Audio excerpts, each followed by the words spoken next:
Opening day is here, but didn't exactly go the D-backs way, discussing the positive and negatives from the first game of the D-back season.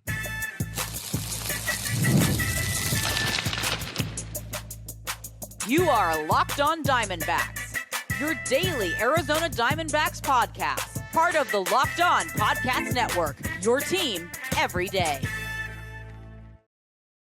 Welcome into the Locked On Diamondbacks podcast, part of the Locked On Podcast Network, your team every day. You're listening to who? The always charismatic host of this podcast, Millard Thomas, multimedia journalist, and I'm a graphic designer, so please go check out my website, millardthomas24.myportfolio.com. On there, you can see all my latest work, from my packages to my articles to my photos and my graphic design.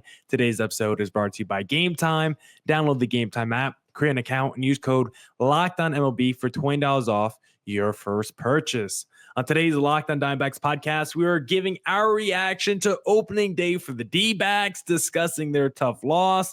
Then I have a fun game, breakout or hot seat, discussing a few players who either need to have a fantastic season to keep their career going in Arizona, or some players where they struggled this year. They could be on the hot seat for the D-backs. Then in the final segment, we're answering your listener submitted questions. So a jam-packed pod as always for you guys. Thank you for making Locked On Diamondbacks your first listen every day. I would not be able to do this podcast without you, my loyal listeners, sharing, subscribing, reviewing, doing all that so I could do this podcast for you. Thank you. It's free. It's available on all platforms. So please continue to tell your friends. And one of those platforms is YouTube. Please subscribe to Locked On Diamondbacks on YouTube. And speaking of YouTube, wanted to go live after opening day. Seems like there's some technical difficulties. Couldn't connect the live stream to YouTube. But in the future, I want to go live more after games, give you guys my immediate reaction. So if you guys like that kind of stuff, please drop a like in the YouTube comment section. And please don't forget, send in your questions for the show every Friday. We will be answering listener submitted questions entering every weekend. That last podcast, all regular season long, will be about you guys. So please send in your questions every single week via Twitter at CareerThomas24. Look up Locked On Diamondbacks, Twitter, Instagram, or just send it on the YouTube comment section. But now let's talk about opening day, because you wait so long, so many months. The D-backs, of course, didn't make the postseason, so you got to wait even longer, right? September to now, March, no Major League Professional Baseball, but here we go again. The season has started against the Chicago Cubs, who, of course, have a great fan base here in Arizona, a lot of Chicago transplants, so that crowd was rocking tonight for both sides. A 49,000 sellout. It was elbow to elbow in Chase Field, and the environment was incredible. As always, the fans showed up. It was loud. It was a lot of fun. Right now, it feels like, I want to say, is it Ketel Marte's team? I feel like Corbin Carroll is probably everyone's favorite player, but the MVP chants, the crowd reaction, it feels like everyone gets a little bit more pumped when Ketel Marte comes to the plate. So I thought that was a little interesting to see. But outside of the fanfare and the joy and just the excitement of opening day, it was a pretty tough game to watch. D-backs offense did a lot to try and battle with the Chicago Cubs, but unfortunately, it was the D-backs pitching and defense that held them back in this game.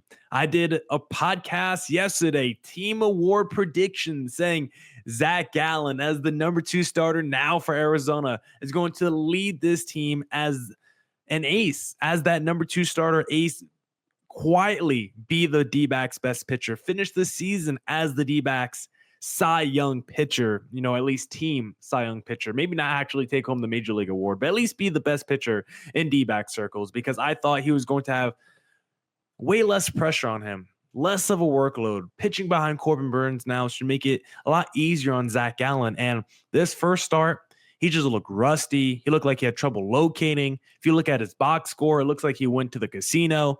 4 innings pitched, 4 hits allowed, 4 earned runs, 4 walks, 4 strikeouts. Not a good day by Zach Gallen. 83 pitches. And immediately, inning 1, you knew it could be a long day for Gallen because he gave up a couple walks and he just had to labor through every inning, long at bats. And it just felt like he could never really locate that fastball. Felt like he had trouble with that. Just felt like he never had consistency, never felt comfortable out there. It was like the second inning, and we were already having a meeting at the mound with all the players. Gabby smacking down on the butt, saying, "Come on, we know you can do it." Like, this was opening day, and Gallen did not look his best. And it takes me back to the last couple seasons because I have been concerned with Zach Gallen for a minute now. I mean, I will tell you, back in 2024, I thought it was an up and down season. Even when Gallen was healthy, there was moments where he didn't look fantastic. And of course, 2023, right, going into the World Series, he struggled in the back half of the season. So we have definitely seen stretches from Gallen the last couple of years where he seems to be herky jerky, a little bit up and down at times. And I still believe in the guy. I still think he's an ace, but game number one didn't exactly give me a lot of confidence in Zach Gallen going forward. But overall, I'm not going to be too worried about one start. Still coming off from spring training. I still think he's a super talented guy. Very methodical, very routine based. I think Gallen's going to come back and be fine. But I'll put my meter at least 5-10%. I'm a little bit worried about Zach Gallen. Ryan Nelson, Bryce Jarvis also didn't think they looked great either. Jalen Beeks, the new pickup, was probably the best guy from tonight. Ryan Nelson came in. I liked it when he came in the game. I was like, okay, Gallen through 4 innings has struggled. This is still a one-run ball game. If we get the Ryan Nelson from last year, Dbacks can still potentially win this game. And Ryan Nelson reverted back to the guy that we saw prior to 24 because he was not good at all. He looked like Zach Gallen 2.2, just unable to really locate, struggling to get consistent strikes, a lot of long at bats as well. He only had 1 walk allowed, but he also looked like he was just never able to settle and get comfortable. Same with Bryce Jarvis. I don't know if it was like opening day jitters, if the guys were nervous or had anxiety, but no one looked comfortable on the mound tonight. And I thought the pitching was the biggest disappointment from tonight's game because I was so excited for Gallen. We were so excited for Ryan Nelson coming off the season he had last year. People are ripping Bryce Jarvis after this game, saying he's a failed first-round pick by Mike Hazen and stuff like that. Like, I still like Bryce Jarvis. I still think he's going to be okay, but not a good outing by the D-backs pitching in opening day. And also the defense wasn't good as well. A lot of just almost plays by the D-backs defense tonight. Geraldo Perdomo had a couple almost plays. Jake McCarthy almost had that incredible play in center field that just bounced off his glove. It was even like a line drive. Ketel Marte, I thought, almost had, but couldn't. And then there was also just a lot of weird ground balls where maybe we made the good stop diving play. I think Perdomo and Eugenio each had like a crazy stab, but instead of going to first, they went to second, and like either they just got 1 out or no outs. And it's like, this was just not a fundamentally sound D-backs defense tonight. We were so excited about their pitching, their defense entering the season, and both of it really struggled tonight. So you don't like to see that. But if you want to talk about some positives from opening day, because you don't want to make it so negative, first game of the season, want to talk about some positives.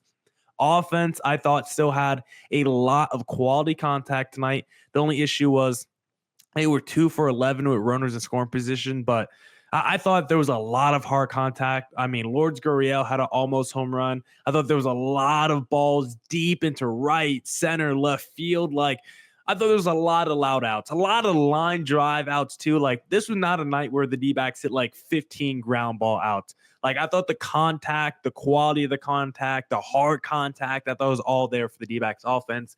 Just couldn't find the gaps a lot of times in defense, and some incredible defense by the Chicago Cubs as well. So I still trust in this D-backs offense. They still put up 6 runs, and it felt like they struggled and were a little disappointing tonight. So I'm still super confident in them. I think my calls for Eugenio and Gabriel Moreno to have monster seasons, I think those look like early good calls. Moreno batted 5th in the lineup. He was 2 for 3. Eugenio had a monster home run in this game. I think he went 430 feet. Let me get it. 430 feet. It was 111 miles per hour off the bat. I think they said it was the 3rd hardest hit home run of Eugenio's career. Like, he smashed the ball, and that's why I believe he's back to the pre-pandemic Eugenio, because the ball is leaving his bat at an insane rate right now. We even saw in spring training, we saw all in the second half of last year, Eugenio, dark horse, MVP, Maybe not just for the D-backs team awards, but maybe for the MLB awards as well. Then the final thing that I want to discuss that I noticed, Josh Naylor, does he have Stan as his walk-up song by Eminem? I heard it a couple times when he came up to the plate. All-time favorite, all-time classic. If he comes up to the plate with a little Stan, okay, he's immediately going to be among my fan favorites because that is one of my favorite songs. D-backs back at it tomorrow against the Chicago Cubs. We got Merrill Kelly on the mound. Hopefully he looks fantastic. I'm really excited for Merrill Kelly. I think he's going to have a really big year. I got one buddy who thinks he's going to fall off this season. I'm like, why is Merrill Kelly going to fall off? Just because you think of his age? Merrill Kelly, again, this is his 7th year in Major League Baseball. I get he's 36, but I still feel like he's fresh. He's still prime. He still doesn't have a ton of innings on his plate. I still think overall, when you look at him versus other pitchers in baseball, I think he's as fresh as can be. He's more like a 32-year-old than a 36-year-old for the Arizona Diamondbacks. So I think he's going to go out there and have a fantastic start against the Chicago Cubs on Friday. And now we'll discuss players who I think will break out or be on the hot seat at the end of the 2025 season. But hey, I now want to talk to you guys about Prize Picks because baseball season is in full swing. There's no better way to get in on the action than with Prize Picks, the best place for daily fantasy sports. With Prize Picks, you pick more or less on at least 2 player projections. And if you're right, you can win up to 1,000 times your cash, whether it's strikeouts, RBIs, or first inning runs. Prize Picks keeps every game exciting.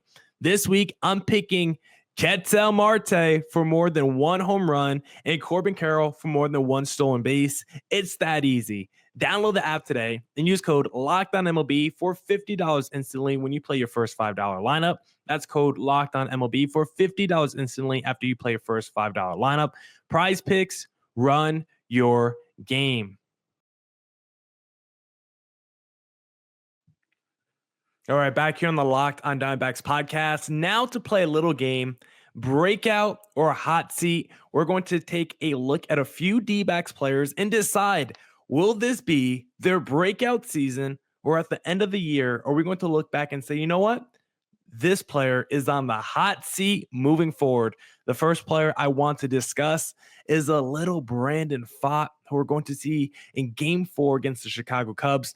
Pfaadt last year held down the rotation. Ryan Nelson was the best starter, but I think Pfaadt held it down the most because he was there from day one until the final day of the regular season.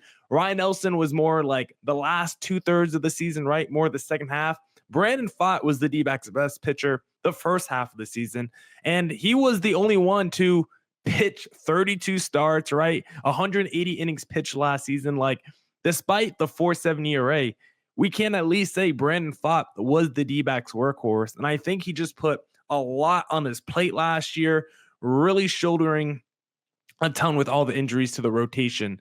And so I think that's why we saw his ERA balloon in the second half. I thought he hit a little bit of a wall because I thought he was really good to begin the season. You look at his first half numbers, a 3.97 ERA, his first 19 starts, a 680 OPS allowed, a 240 average allowed. Like, it was really solid, really good numbers. In the second half, they all ballooned. But I believe with Burns, Gallen, Kelly, Erod, all healthy in front of Pfaadt, taking off some of that workload off his shoulders, I think Pfaadt's going to have a breakout season. Now, do I think he's going to be like 200 innings, a 2.8 ERA, 250 strikeouts? Probably not. But could I see 180 innings pitch, a 3.7 ERA, 9 strikeouts per 9 innings, like right around 200 Ks? I can. I think he's going to be a top 3 number 5 starter in Major League Baseball this upcoming season. I don't know if that means a lot, but he could be the best number 5 starter in 2025. I think he's going to have pretty good numbers, probably something similar to what we've seen Merrill Kelly put up when he's at his best, but just slightly worse. I think the innings pitch are going to be there. The strikeout numbers are going to be fine. I think that ERA, because he gives up hard contact every now and then, I think it's going to be below 4, but still north of like 3.3, somewhere in that range. So I think this will be the Brandon Pfaadt breakout season, and I'm super excited to see a tier 1 number 5 starter in Major League Baseball. Next guy, breakout or hot seat, how about Alek Thomas? And I'm sad to do this guy dirty because we love Alek Thomas. We know how good his defense is. We know how important he was to the D-backs during that run to the World Series. I was at the NLCS game where he hit that home run against the Philadelphia Phillies. I was in right field, actually. I saw the ball not that far away from me. So we love him for those moments in the postseason and his defensive highlights. But the offense has just not come around for Thomas. It feels like he's going almost in the opposite direction when you look at his offensive numbers. I mean, the WRC plus the last 3 years, 71, 70, 65 has gone down the last 3 years. Some of the offensive metrics have also gone down for Alek Thomas. Like we're in a place with him where I don't really see a path to his offense really improving unless he fixes some mechanics in his swing and he has like a different approach to the game. Like I don't really seeing things change for Thomas going forward unless he somehow whatever he's doing just starts working. But I don't know why it would start working now as opposed to the last couple of years when we've seen him just look overmatched on the major league level. Yes, his glove is major league ready, but the bat just hasn't been there so far throughout his career. And it's sad to say because if his bat was 80% as good of his glove, this guy could be a potential all-star, be at least, an 8-10 year veteran for the D-backs. But with the way the D-backs are moving as a franchise, with their commitment to winning, with every player around the diamond being pretty good, it's hard to justify playing Alek Thomas at bats, putting him at the plate when he's just not producing at all offensively. So Alek Thomas, unfortunately, I think you will be on the hot seat by the end of the year. Next guy I want to discuss, Pavin Smith, because you could have said last year was his breakout year. The issue is very small sample size. It was kind of like a COVID-shortened season sample size because he played exactly 60 games last year. And so do you believe in the 896 OPS, right? By far the best of his career. 9 home runs. His career high in home runs is 11 in 2021 in 145 games. You're telling me he hit 9 in 60 last year? That's like a 20-plus home run season with that insane slugging he had as well. Like, should we believe Pavin Smith is now Jock Peterson 2.0? Because if he is, that's a monster breakout season. That's a monster addition to have to the D-backs lineup. It's just hard for me to believe Pavin Smith, what he did last year, is actually replicable.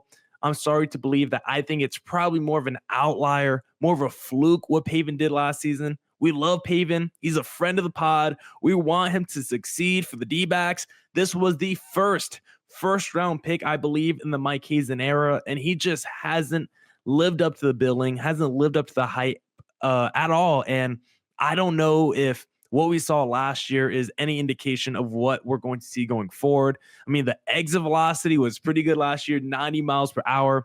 Barrel percentage, 15%, way higher than any other point of his career. Hard hit percentage, around 44%. So, like, the advanced hard contact stats are kind of there for Pavin. When we look at them in 2021, his EV was 87 miles per hour. Now it's 90. So, if that's true, if Pavin Smith all of a sudden has tapped into more power, because that was always the issue, maybe it will be a breakout season for Pavin Smith. Maybe what we saw last year, that 60-game sample size, maybe it wasn't a lie. Maybe it wasn't a fluke. And maybe this is the breakout season for Pavin Smith. But I'm probably on the side of let me see it first. I'll believe it once I start seeing it over the course of a full season. So for right now, I'll say hot seat, but he's at least coming off a good year. That should make you feel good about potential breakout in 2025. Then the final guy I want to discuss is the guy we saw bat number 5 for the D-backs today. I think he's going to have a monster season for Arizona. Gabriel Moreno, we've discussed him a ton on this podcast already. I talked about how I thought he was going to finish, I think, as a top 10 catcher in WRC plus in 2025. This will be the Moreno breakout year. He's going to get so many good quality opportunities. He's going to be batting more in positions of power in the lineup where he has chance to bring home guys offensively. Previously, the last couple of years, he's been more in that number 6, number 7 range. I think we're going to see more Moreno batting number 5, more Moreno batting second or third in the lineup. I think we just want him to get more involved, great with play discipline, great contact hitter. And I think he's just going to have more opportunities than he ever had before in terms of bringing home runners. And so I think this is going to be a major breakout season for Gabriel Moreno, who we already know is an elite defensive catcher. But if his offense matches that glove, this can be one of the best catchers in Major League Baseball. Now we'll take your listener submitted questions and answer them in segment number 3. And if you're looking to buy tickets to an upcoming sport or an event, then the best place to do that, of course, is going to be Game Times, because Game Time is the best place for last minute deals on sports, concerts, comedy, theater, and more. They have this feature called all-in pricing. When you toggle this feature on, it shows you your total cost up front with no surprise fees at checkout. You could get a panoramic view from your seat before you buy. They also have the lowest price guarantee, or Game Time will credit you 110% of the difference. Take the guesswork out of buying tickets with Game Time. Download the Game Time app, create an account, and use code LOCKEDONMLB for $20 off your first purchase. Terms apply. Again, create an account or redeem code LOCKEDONMLB for $20 off. Download Game Time today. What time is it? Game Time.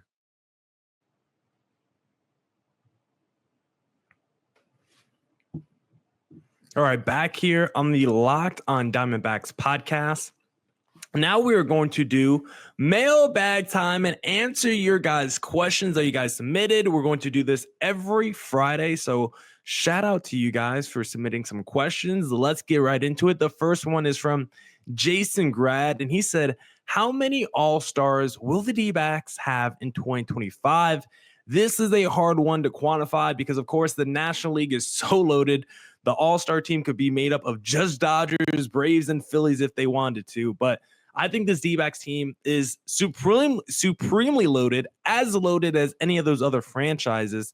I actually believe the D-backs will send as many representatives to the All-Star game as the LA Dodgers. That might sound insane because the Dodgers have Ohtani, Betts, Freeman, right? Snell, you got Roki, Yamamoto. Like, they're absolutely loaded.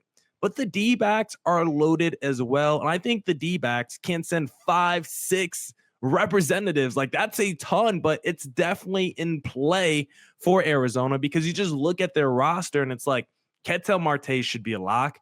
Corbin Carroll feels pretty close to a lock. Like, he had a down season last year and he probably still should have been an all-star because it felt like the outfield was kind of weak at times.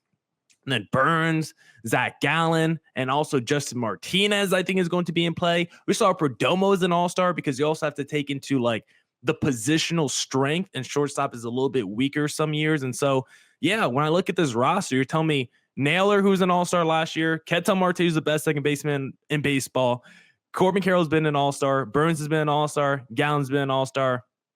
Did I say Perdomo already? Like, there's like 6, 7 guys you could realistically make the case for on this D-back staff. And I think we're going to see some first-time all-stars from this D-backs team. Like I just said, in Justin Martinez, maybe a Gabriel Moreno. I think that's definitely possible if we have that breakout season like we've been discussing. Even a guy like Merrill Kelly, who I think is so good, so talented, who has been underrated throughout his career. Why can't he make the all-star team? If he's back to being a workhorse, 6 innings, 2 earned runs, 6 strikeouts every single night, put Merrill Kelly in the all-star game. And so I don't have an exact number for you, Jason. How many exact all-stars are the D-backs going to send to the game?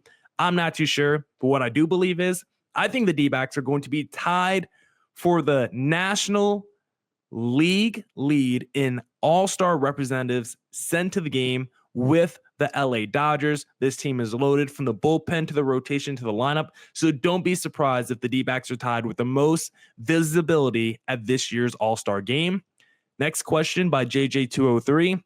Do you think we'll see Jordan Lawler on the major league level this season? I think this is an easy one to answer because I think the answer is undoubtedly yes. Obviously, a guy like Garrett Hampson as the backup is going to get first dibs as shortstop or second baseman if there's an injury to the infield, but Jordan Lawler is very high on that short list. Obviously, the D-backs can always go out there and make a waiver wire move, claim some scrub, who's not very good. Let me not call players scrubs. Maybe that's too mean. There's been a lot of pushback on media recently, so let me get a little bit nicer. We know the D-backs love to pick up the Sergio Alcantaras of the world, so wouldn't be surprised if there was an injury to the infield, if someone of that ilk came back. I just saw Buddy Kennedy, I think, just got DFA'd. Like, it's always possible that those guys come back if there's an injury to the infield. But I want to believe if we knew Perdomo had an injury like he had last year, was going to be out a couple months, maybe make it Jordan Lawler time. Obviously, there's still guys like Blaze Alexander who's in the mix, the Garrett Hampsons. We could go out there and pick up Vargas, who had an incredible spring training if we want. But I think this could be the year where if there is a significant injury to a Perdomo where he has to miss a couple months, Lawler steps in and he starts getting more opportunities. Because if you're telling us Jordan Lawler could get like 6-7 straight weeks of real major league action, real major league, like everyday opportunities, I think the D-backs would look at that situation as viable development for Jordan Lawler. Yes, it could come in a tough situation depending on who is hurt on this D-backs roster, but as long as he's getting consistent everyday opportunities, I think the D-backs would be open to it. They don't want to call him up, send him back down. You play once a week. You're just coming off the bench as a pinch hitter. Like, I don't think the D-backs want to do that. If he's coming up to play, I think it's going to be, pretty consistently. He gets in game action. It might be to fill in for an injury. And so I do think we'll see Jordan Lawler at some point this season, but if we see him, it's probably because he's going to get some consistent playing time with the Arizona Diamondbacks. And then the final question we're going to discuss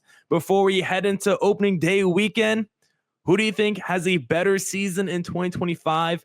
Josh Naylor or Christian Walker? This is such a fun and juicy conversation because I've been saying when you look at the numbers for Josh Naylor the last couple of years on Fangraphs, when you look at his WRC plus, it's like kind of better than Christian Walker, which is crazy to think about because Christian Walker has been like a 30 to 40 home run guy, 100 ribbies like the last 3 years, plus the best defense in baseball. But 119 WRC plus last year, 119 the year before that, then 122 the year before that. You look at Josh Naylor the last 3 years, 118, 127, 118. So by WRC plus combined the last 3 seasons, Josh Naylor has been the bigger impact bat, which sounds insane to think about because we know how good Christian Walker is. But the 22 season by WRC, or excuse me, the 23 season by WRC plus from Josh Naylor is better than any season we've seen by Christian Walker in a D-backs uniform, which sounds insane.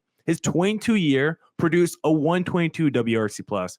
Christian Walker had 36 home runs, 94 RBIs in 160 games. He had a monster season for Arizona, sub 20 strikeout percentage. Like, he did everything you would want him to do in 2022. You look at the hard contact stats, 90 mile per hour exit velocity, hard hit percentage, 44%, like really, really incredible stuff.